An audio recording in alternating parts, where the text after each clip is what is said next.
What's going on, YouTube? Metal Complex here, and today I am joined again by Ricky. If you watched the previous mystery unboxing video, then you'll know exactly what this is, and also they'll know by the title of the video and probably the thumbnail. This is the Cutlery Shop exclusive Para 3 in orange G10 and black DLC CTS XHP steel. We have already reviewed the Para 3, but Ricky and I both have a liking for exclusive Spyderco stuff, and the camera's doing some weird stuff with this orange. When I take my hand away, it turns yellow, but when I bring my hand back down, it turns orange. Kind of strange. Here, I'll try to block some of the sun. Yeah, put your hand in there. Yeah. So anyways, what you're seeing right now with Ricky's hand tricking my camera is the actual color of the orange, maybe a little bit darker in person. Anyways, we really like Spydercos in general, as probably many of you do, and we really love the exclusives and the sprint runs and things, because it's just, I don't know, like, they're so collectible and they're so cool, and it's neat that they're actually functional, and it's not just like, it's not like they're putting you know, like weird jewelry scales that are not really fun. Like, okay, for example, like if they did this in like glass smooth carbon fiber. Okay, I would still get it, but yeah, it wouldn't be functional at all. It wouldn't be nearly as functional, right, because it would be, in my opinion, it would be too slippery versus the, I don't know, maybe that's a bad argument. Maybe they should do that. Maybe they should, I don't know. So this is more of just a, hey, look at this, this is cool, this is available. It is available right now, right? They are sold out. Oh, they're sold out. Okay, yes. Never mind. So these are gone. How much was this? It was $149, and I literally got the last one again. Oh my gosh. Wow.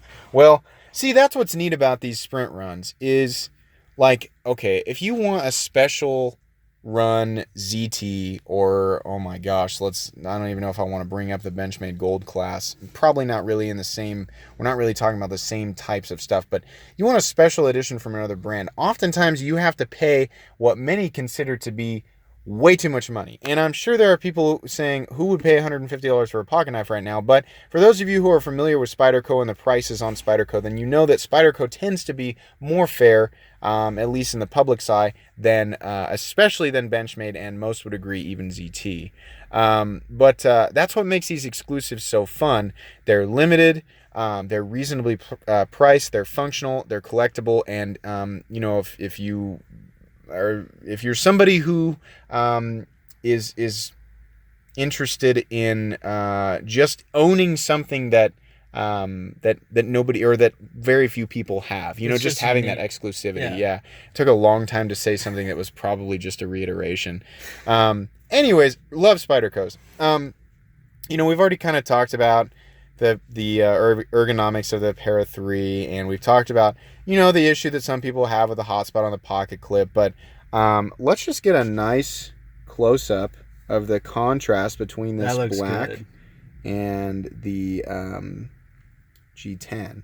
Now, I said this to Ricky off camera, but I've bought a ton of Spydercos, and so the Golden Colorado, you know, for what I spent on them, I had limitations on exactly what I would expect for fit and finish, but I kind of got used to, like, you know, screws having uneven gaps, and maybe there'd be kind of a smudge or an imperfection on the DLC, or maybe the grind lines wouldn't be perfectly even, maybe there'd be a small nick or a roll here or there. But here lately, every Spyderco that I have ordered, and I mean within the last like year or two, everything has just been perfect. I love that these are blacked out too, the screws and the paracord hole there. But yeah, just really nice. This is just an excellent run of these, and I think it was a great idea for Cutlery Shop to do this. And, you know, because of people like us, you know, they're kind of getting it out there and saying, hey, look what we decided to do here with Spyderco. But I don't know. So what? I mean, obviously the colors drew you to this knife. Oh, absolutely. But are you just into Para 3s right now? Because this is your, I think this is only my second. Okay. I really like the size. Yeah. Like, I have nothing against the size of the paramilitary too, but these are just kind of almost more fun, I guess. Like, it's a smaller knife. It fits in your hand a little smaller, obviously, because it's a smaller knife. But I like how user-friendly they are. Absolutely. I mean, it's not going to take up very much space in your pocket or anything like that. Right. And you're only looking at a 2.75 inch cutting edge, I think. That's probably about right. But I don't know what you think, but I get so excited when I see a model that I'm already interested in has a forward choil. Yeah. I love that. In my opinion, I don't care. I mean, okay, like for example, on the 640, the blade to handle ratio is great on this guy. But I think that's great and it's got its merits, but honestly, if I could trade some blade space for a choil, I would. I don't care that this becomes like 65 to 70, well, Right. 65% handle. I like to have that control over the blade. That's enjoyable to me. And I think what's really special about how Spyderco does their choils is that it's not 100% on the blade. It's actually partially on the handle and partially on the blade. So you don't sacrifice as much cutting edge as some other companies do. I mean, let's use the ZT for example. This does not have a choil, but it is modeled after. Well, this isn't a good example because the actual Eclipse does not have a choil. Let's pretend this is an XM18 because it's a Hinderer. On Rick Hinderer's knives, the choil comes entirely out of the blade. Now, the blade, of course, is longer, so arguments can be made there, but if we're talking about percentages between blade and handle or blade to handle ratio and how much of a chunk is being taken out of the cutting edge to accommodate for a choil, this is the winner, if that makes sense. Yeah. Because you would lose a larger percentage of the blade to accommodate for a choil in this one, especially if the blades were the same size. So, but anyways, let me take that there. But yeah, actually, I think if you want to pick that up and kind of demonstrate hand manipulation, how that fits in your hand. Ricky's hands, I think, are fairly close to the same size as mine. He's kind of got medium-large hands. Medium-large, I like it. And so, it's the same thing that I said about... And by the way, we are going to re-review the Paramilitary 2. If you've been around since the beginning of my channel, you'll know one of the first videos I ever put out was the Paramilitary 2. And to this day, that video has 78-ish views. That's not very many. Not very many. Nobody really knows that it's even back there, which isn't a surprise. We're going to redo that one. But I will say the same thing that I said in that video and videos where we compared it to the Manix 2. The Paramilitary 2 is awkward to me because it's an excellent knife. It has excellent ergonomics. It is so easy to manipulate. It's got a dependable lockup. It's got great materials in its base form. It's a fantastic price for what you're getting, but it's so big. And the first thing people are going to call me out on is, dude, you're carrying a ZT 640. That's true. It's literally the same length. How can you say that it's so big? I'm talking about real estate because this big camel's hump right here. Width. How much handle is sticking out when you're holding on to, and I know I also just said, I don't care how big the handle is, but imagine this. If this were a pair of three, or I'm sorry, a pair of two, I've got a little bit more blade, yes, but I have a lot more handle because this is what, 7 3/4 overall? I think about there, yeah. Well, you got 3/4 more of an inch in the Paramilitary 2, and it has always felt like it was just a little bit too big. It was a little bit outside of my sweet spot. The largest part of my sweet spot is 8 1/4. The smallest part of my sweet spot is 7 3/4. But I really love that smaller mark if I can get my whole hand on the blade and I have a forward choil and I've got a natural position for my thumb to fall right here on a bump. Man, these colors really look good on this one. They really do. It's awesome. You're not going to... You drop that in a forest at night, you're probably going to find it. You're still going to find it. My camera seems to think it glows. Guys, this bright orangey... I mean, that's bizarre. But it's this color in person. But anyways, that's why we love, or at least that's why I love the Para 3. To me, it just makes more sense. I know people get all upset about that pocket clip, in the position, and it's a hot spot, but anyways, I just love that. So, I don't know. What, in your opinion, and again, guys, these are just our opinions.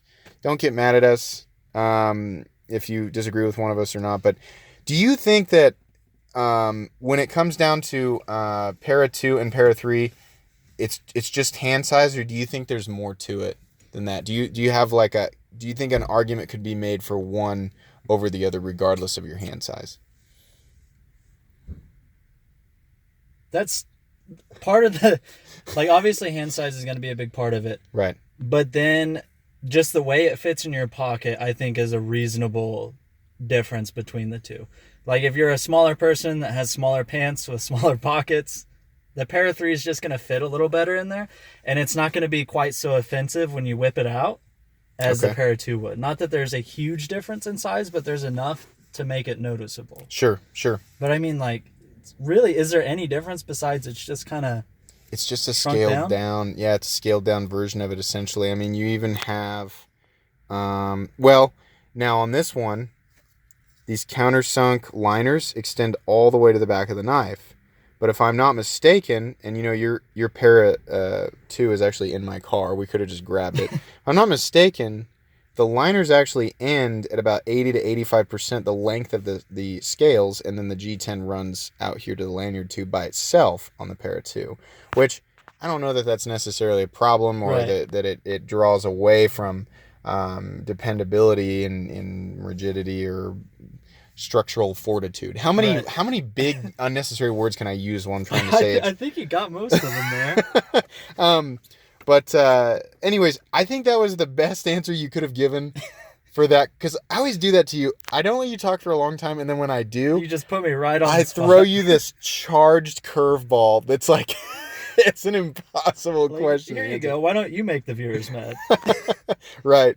No, I think that's right. I mean, pocket real estate, and you know, ease of manipulation, and essentially the lists of total jobs that it's able to perform when taking those things into consideration, are all things that you should consider. Now, obviously, if you've got bigger mitts, you know, maybe by default you're going to prefer the paramilitary 2, but I like to think if it really came down to it, despite all of the ridiculous knives that I own, including the Praetorian T, that's the best counter argument from what I'm about to say, is that when it comes down to choosing what's in your pocket, it's, you know, how capable is the knife versus how much room does it take up, and how easy is it to get in and out and manipulate, because Right. that ratio there, and as long as like everything else pertains in terms of color and blade length, that all pertains to your you know, where you're going to be using it, and what you're going to be using it for.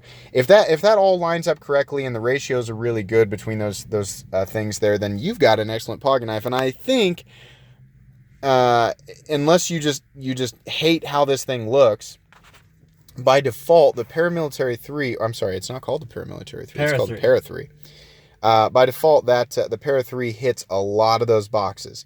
And I know, again, guys, I know there are a lot of people out there who just don't like the para 3, and I understand that's a thing right now. I think anything that's very popular, with massive popularity, comes excess criticism. Oh, absolutely. You know, that's part of it. If you don't like the pocket clip, my suggestion would be just get an aftermarket deep carry clip. But those that's an extra $15. We shouldn't have to pay for that. Okay, well, It's like paying tax on the thing. right. Yeah, there you go. But I mean, if you have not tried a para 2 or a para 3, here's my suggestion. Decide whether or not you really want to be carrying around an 8.5-inch folding knife, and whether or not you want that thing to take up a lot of room, not only by length in your pocket, but by width, because it's tall, not fat. I mean, it's tall, folded. If the answer is no, I don't want to carry around a giant pair of half scissors in my pocket, though I do like the idea of the ergonomics and the function of the compression lock and the thumb hole. I would just like it to be smaller. This is awesome. Start with the para 3. That's honestly what I think. I think the paramilitary 2 deserves every bit of recognition that it's got over the years, and it's, you know, it's kind of right now, according to the knife enthusiast world, it's kind of the EDC champion right now. But I think the para 3 deserves its place very near the top with the para 2. And oh my gosh, like when you can get these things in CTS XHP. This thing would be an awesome user. Oh, it really stainless, amazing edge retention, but better toughness than M390. And then you've got a very easy to see scale color, and you've got, of course, the DLC coating and the flat ground blade, etc. And of course, all USA made in Colorado. Just excellent, super cool. And it's awesome if you can get an exclusive, because it was only like $148 or whatever it was. The base one, if I'm not mistaken, is like 120, 130, and that's black G10 and like uncoated S35 or S30. I think it's is the Para 3, I think, is the base version of the Para 3 S35 or is it S30? I don't see know. If it goes in line with the we should have looked this up before we did the video, but if it goes in line with the Manix 2 and the Para 2, then it's S30, but for some reason I'm thinking it's S35. I don't know. But what Ricky's saying is very true. The base version of this, the not special version, is $130, $135. Yeah. It's right around the same mark as the Para 2. And we could be wrong. If we're wrong on the prices, we're wrong, but it's really close. You don't have to pay much more for a special version. So if you're paying attention for drops and you're looking for the exclusives and you like to collect stuff like that, they're pretty easy to get a hold of right then and there in the moment, and they're not going to break the bank versus other brands exclusives and stuff like that. So we should cover what else came in this little box here. Oh yeah, which is pretty unique. So in the video we showed all this, but we get this Stay Sharp sticker from Cutlery Shoppe, which is where the exclusive's from. This thing, which we both think is pretty cool, it's just a something to put on your keys. It just says Stay Sharp. They sent him a pen. They sent him a couple of these are Tootsie Pops, yeah, and then a whole bunch of these tactical peanuts and a rubber band. That's a pretty sweet deal. That's a sweet deal. You're getting all that for free with it. That's, yeah, for free. No extra charge there. So pretty cool. Well, I don't know, Ricky. That's about all I have to say. I think we covered most everything. We did. So I don't know, if you like this knife, then pick one up. Oh wait, no, they can't, because I keep saying that. Sorry. Yeah, stop teasing them. But if you enjoyed this video, there you go. Please leave a like. And if you'd like to check out my other content, I do, of course, have lots of videos of knives that I either do or don't like. So check those out. And if you enjoy all my content, then please subscribe to my channel, because there's definitely more coming. Thanks again for watching, and have a great day.